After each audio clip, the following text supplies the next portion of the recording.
የህይወታችሁ የመጨረሻ ማብቂያ ድረስ ትጋት አሳዩ። ጸሎት አታቋርጡ። ከእግዚአብሔር ቃል ጋር ያላችሁ ነገር አታቋርጡ። ስሜታዊ አትሁኑ። የሆነ ቀን ብድግ፣ የሆነ ቀን ኖ። ኮንሲስተንሲ፣ ሁሌ መጸለይ፣ ሁሌ ማጥናት፣ ሁሌ በጽድቅ መኖር፣ ሁሌ ጌታን መምሰል፣ ሁሌ ከቅዱሳን ጋር ህብረት ማድረግ። እስከ መቼ? ጌታ እስኪመጣ ወይም እኔ እስኪሄድ። በፍጹም አታቋርጡ። እድል የሰጠህ ቀን በምንም መንገድ ቢመጣ እስከ መጨረሻ ድረስ ክሮስ ድረስ አቋሜን አልቀይርም፣ መንገዴን አልቀይርም፣ ሐሳቤን አልቀይርም፣ ፎከሴን አላነሳም። እስከ መጨረሻ በትጋት እስኪፈጸም ድረስ አታቋርጡ። ትጉ ሁኑ። እያንዳንዷን የተከፈለች ዋጋ እግዚአብሔራው አይረሳትም። ምን አድርጋችኋል? በእግዚአብሔር ቤት ምን ከፍላችኋል? አጠገባችሁ ላለው ሰው በጣም በጎ ካረጋችሁለት ሰውዬ የሆነ ነገር ጠብቁ አይደለም የሚለው። እግዚአብሔር አይረሳም። እግዚአብሔራው ከፋይ ነው። ለምንድን ነው የሚከፍለኝ? ለስሙ ስላሳየው ፍቅር። ቀጥሎ ቅዱሳንን ስላገለገላችሁ ያለፈ ነው። ስለምታገለግሉ የሚቀጥል ነው። ድከሙ። በእግዚአብሔር ቤት ላይ ድከሙ። አጠገባችሁ ላለው ወንድማችሁ፣ አጠገባችሁ ላለች እህታችሁ ድከሙ። ከጸሎት ጀምራችሁ ይሄን ይረሳ እግዚአብሔር። አመፀኛ አይደለም። ዋው! ማንም ሊረሳ ይችላል። እግዚአብሔር አይረሳው። ደክማችኋል በእግዚአብሔር መንግስት ላይ። በእግዚአብሔር መንግስት ላይ የሚገባኝን ነው የማደርገው። እግዚአብሔር ሲከፍለኝ ሲመልስልኝስ እንደዘራሁት አይደለም የሚመልስልኝ። አንድ የስንዴ ቅንጣት ወድቃ 400 እጥፍ ነው የምታወጣው። እግዚአብሔር ያልጸለይኩበትን ሰብስቦ ጭምር ነው የሚሰጠኝ። እግዚአብሔር ነው የሚከፍለው። እና አንተ ትንሽ ነው የዘራው። እግዚአብሔር ነቅንቆ እንትኑ ይሄ ማዳ ሊተረተር እስኪል ድረስ ደጁን ሁሉ ተርፎ እላዩ ላይ ፈሶበት ከእርካታና ከደስታ ጋር ይሰጣል። ትጋትን አሳዩ። እስከ መቼ? የተሰጣችሁ ተስፋ እስኪፈጸም። መቼ ነው የሚፈጸመው? ሰማይ። እንዴት ነው ሊፈጸም ይችላል? ወይ እኔ ሄጄ ወይ ጌታ መጥቶ። እስከዛ ድረስ ትጋት አሳዩ። ዕብራውያን ምዕራፍ 6 ከቁጥር 8 እስከ 12። ነገር ግን እሾህና አሜከላ የምታበቅል መሬት ዋጋ ቢስ ትሆናለች፣ መረገሚያዋም ተቃርበዋል፣ መጨረሻዋም በእሳት መቃጠል ነው። ወዳጆች ሆይ ምንም እንኳ እንደዚህ ብንናገርም ከድነታችሁ ጋር የተያያዘ ታላቅ ነገር እንዳላችሁ እርግጠኞች ነን። እግዚአብሔር አመፀኛ አይደለም፣ እርሱ ስራችሁን እንዲሁም በፊትም ሆነ አሁን ቅዱሳንን በመርዳት ስለ ስሙ ያሳያችሁትን ፍቅር አይረሳም። የተሰጠው ተስፋ እስኪፈጸም ድረስ እያንዳንዳችሁ እንዲህ ያለውን ትጋት እስከ መጨረሻ እንድታሳዩ እንመኛለን። በእምነትና በትዕግስት የተስፋውን ቃል የሚወርሱትን እንድትመስሉ እንጂ ዳተኞች እንድትሆኑ አንፈልግም። እግዚአብሔር የመጨረሻ ምትክ የሌለው አለኝ የሚለው የመጨረሻ ነገሩ ልጁ ነው። ልጁን ነው እንግዲህ ላያችን ላይ እንግዲህ ያፈሰሰው። ኢየሱስን ነው እግዚአብሔር በላያችን ላይ ያፈሰሰው። አንድ ልጁን ነው እግዚአብሔር በላያችን ላይ የዘራው። ግን ደግሞ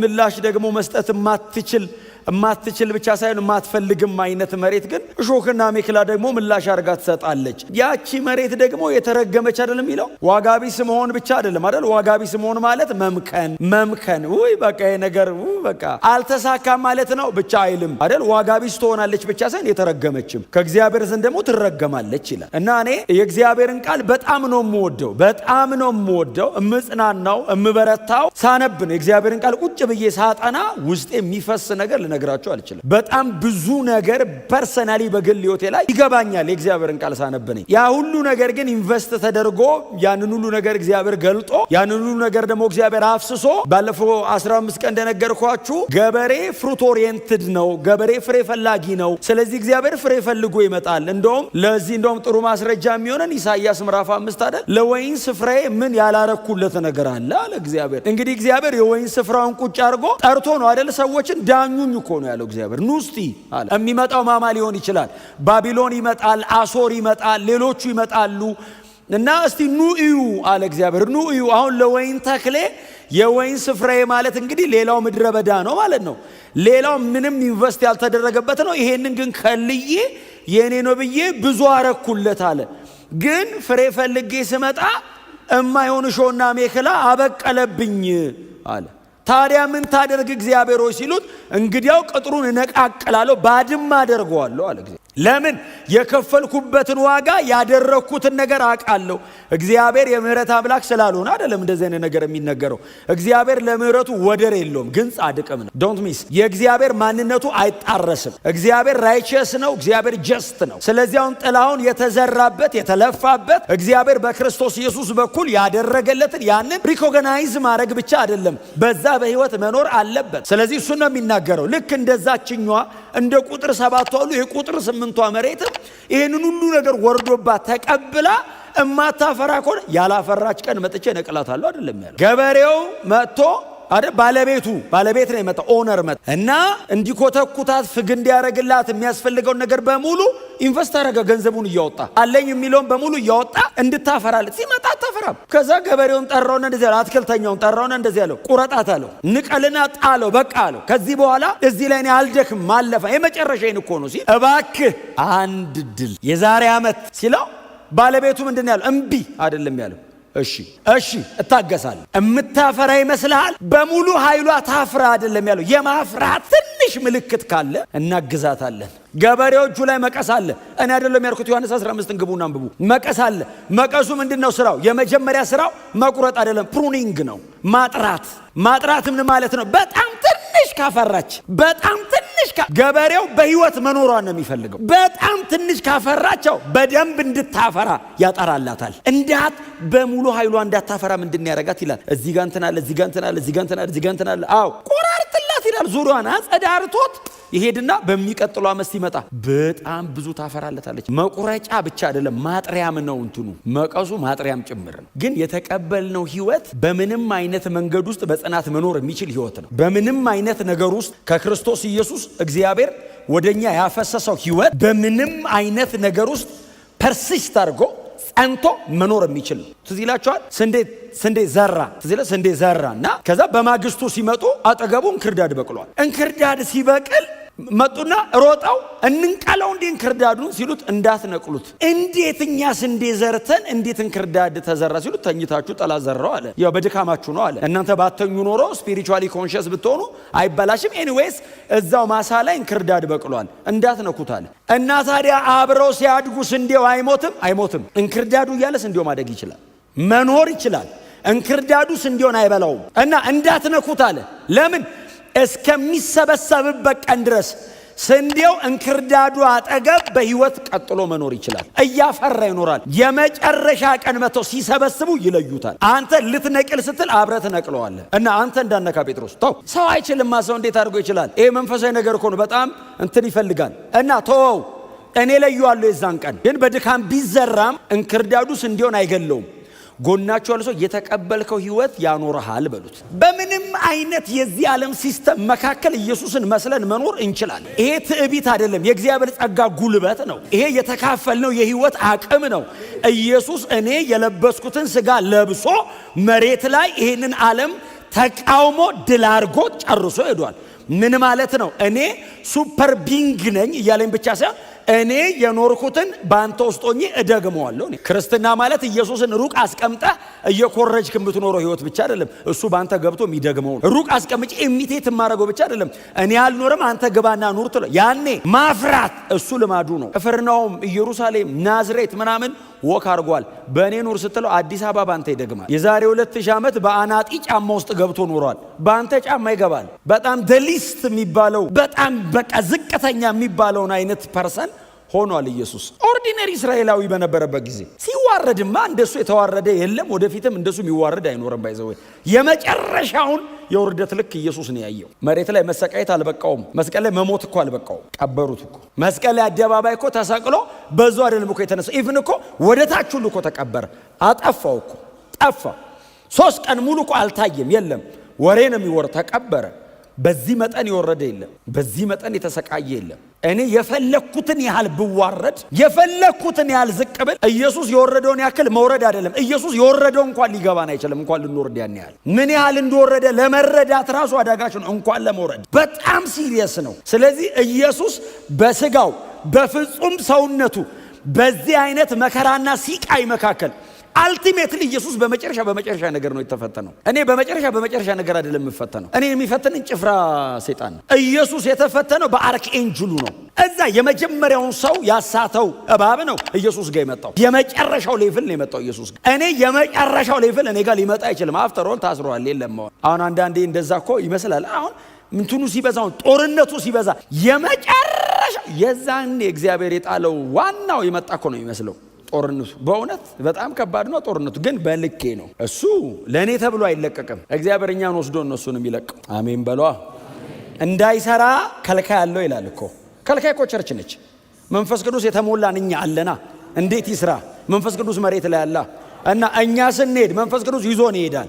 ያኔ ነፃ ነው መሬት እና ይለቀቃል፣ ይወጣል ራሱ ከልካይ የለውማ። አሁን እኛ አለና እንጸልያለን፣ ይሄው እንሰበሰባለን። ኢየሱስ በእኛ አለ፣ የክብር ተስፋ ሆኖ በእኔ ውስጥ አለ፣ በእናንተ ውስጥ አለ። መንፈስ ቅዱስ እኛ ውስጥ አድሯል። እግዚአብሔር ይሰራል፣ ይሄው ሰው ይድናል።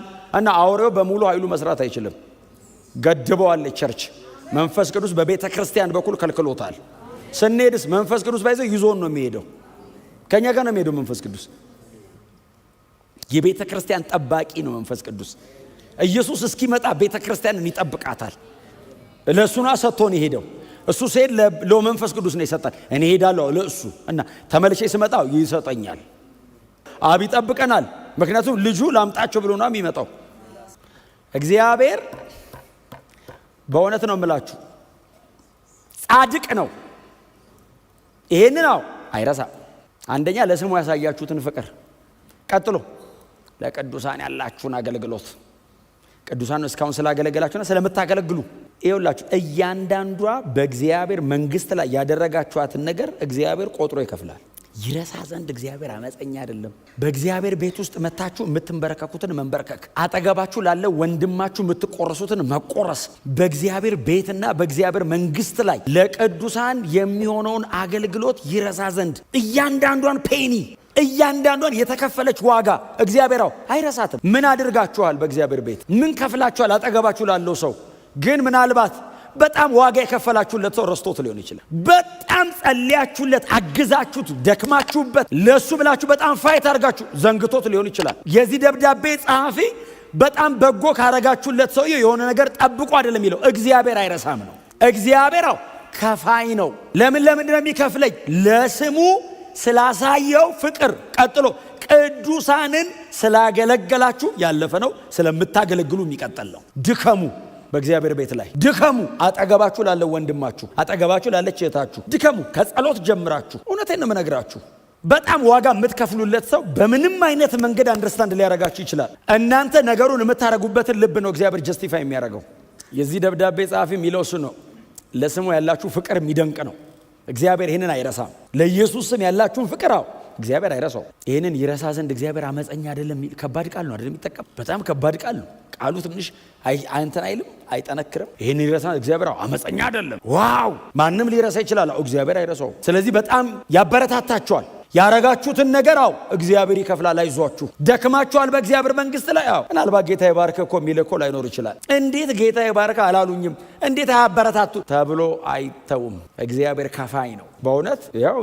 አሁን እግዚአብሔር ይባርክ በጣም የተለመደ ፋሚሊየር ቃል ነው አይደል? ቸርች ላይ ግን እንደዛ እንኳን ባትባሉ፣ ከማንም በላይ ደክማችሁ እግዚአብሔር ይባርክ ባትባሉ፣ እግዚአብሔር ይባርክ በጣም የሚያስደስት ቃል አይደል? እግዚአብሔር ይባርክ በጣም ደስ የሚል ቃል። አንደኛ እግዚአብሔር ይባርካል።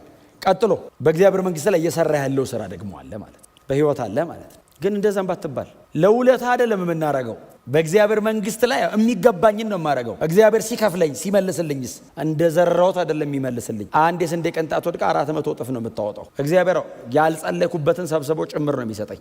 እግዚአብሔር ነው የሚከፍለው። እና አንተ ትንሽ ነው የዘራው። እግዚአብሔር ነቅንቆ እንትኑ ይሄ አቁማዳ ሊተረተር እስኪል ድረስ ደጁን ሁሉ ተርፎ እላዩ ላይ ፈሶበት ከእርካታና ከደስታ ጋር ይሰጣል። እስቲ አሜን በሏ።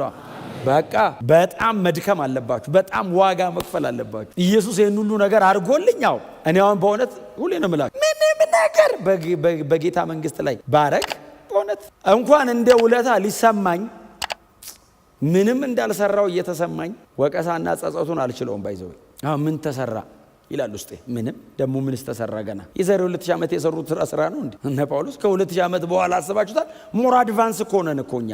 በቴክኖሎጂ አድቫንስ ነን። እድል በጣም አለን። ክርስትና ቁጥሩ ጨምሯል። በጣም እንደው ማይትሊ መስራት እኮ አለብን። እንኳን እንደ ውለታ ልታስቡት በእግዚአብሔር ቤት ላይ የምናረገውን ነገር እንደውም አላረግንም። ግን እያንዳንዷ የማረጋትን ነገር ግን እግዚአብሔር ቆጥሮ ይከፍላል። በፍጹም እግዚአብሔር አይረሳም። ለስሙ ስላላችሁ ፍቅር ብቻ አይደለም፣ ለቅዱሳን ስለምታደርጉት ነገር ባይዘው እኔ ስሙን ወዳለሁ፣ ጌታን ወደዋለሁ። ኦፍ ኮርስ ለሱ ይከፍላል። ሌላስ ለቅዱሳን ስለምታሳዩት ፍቅር አጠገባችሁ ላለ ወንድማችሁ እህታችሁ ለቅዱሳን ለቤተ ክርስቲያን ስለምታደርጉት መድከም እያንዳንዷን ነገር እግዚአብሔር ቆጥሮ ይከፍላል። እግዚአብሔር ቆጥሮ ይከፍለኛል ብለን አይደለም የምናረገው፣ ግን እግዚአብሔር ይሄንን የማያደርግ አይነት አምላክ አይደለም። እንደውም አንዴ በጣም ይገርመኛል። ሐጌ ላይ ነው ያለው ፈትኑኝ ያለው እግዚአብሔር። እስቲ ስጡኝና እንደማልባርካችሁ አሁን እግዚአብሔር ፈትነኝ ሲል አረ ፈተና ይቀረኝ ዝም ብዬ እሰጣለሁ አይደለም እንለው። እግዚአብሔር ግን እንደዚህ ያለ ያን ያክል እስቲ ኑ እንወራረድ አላው። እናንተ ለኔ ሰጣችሁ የእናንተ ቤት ባዶ ሊሆን ኪሳችሁ እንደተቀደደ ሆኖ የሚገባው ሁሉ ሊወድቅ በፍጹም ይህንን እምረሳ አመፀኛ አይደለሁም እኔ። ክብር ለኢየሱስ ይሁን። ጥሩ ነገር ያረጋችሁለት ሰው ራሱ አይረሳም፣ እንኳን ሕያው አምላክ።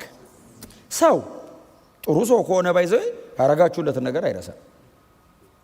እንደ እግዚአብሔርማ ሰው ሊረሳ ይችላል። በጣም ተደራርቦበት ብዙ ነገር ሊረሳ ይችላል። እንደዚህ እኮ አረገለኝ ነበር እንዴ ሲል ጌታ ወይ ተውከኝ እንዴት ይባላል? ለጌታ ነው ያረኩት። አሜን ነው። ከዛ የምትቀጥለው ቁጥር ትጋት አሳዩ ይላል። ከዛ ቁጥር 12 ላይ ደግሞ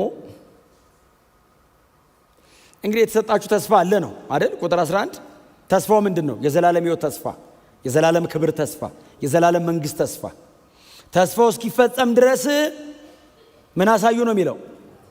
እያንዳንዳችሁ እንዲያለውን ትጋት አሳዩ። ትጋት ከምን ጋር ነው የሚነጻጸረው? ከዳተኝነት ጋር። ቁጥሩ 12 ዳተኞች እንዳትሆኑ የሚል ቃል አለ መጨረሻ ላይ። ትጋት ከዳተኝነት ጋር ነው የሚነጻጸረው። ትጋት ላስጨራሽ ነው ግን ውጤት አለው። ዳተኝነት ደግሞ በጣም ሪላክስ አለው ውጤት የለውም። ዳተኝነት እንባ፣ ለቅሶ፣ ጸጸትና ሐዘን ያለው። ትጋት የትጉ እጅ ትገዛለች የሚል አንብባችኋል ምሳሌ ላይ። የትጉ እጅ ይገዛል ይላል። ኦልዌይስ ሰው ባይዘው በመልካም ብቻ እንዳይመስላችሁ፣ ክፉ ሆኖ በጣም ዴዲኬትድ ከሆነ በክፋት ዓለምን እንደሚጫን ታውቃላችሁ። ስንት ክፉ ሰው አለ ዓለምን የገዛ በክፋት ተግተው እኮ ነው። የትጉ እጅ ይገዛል።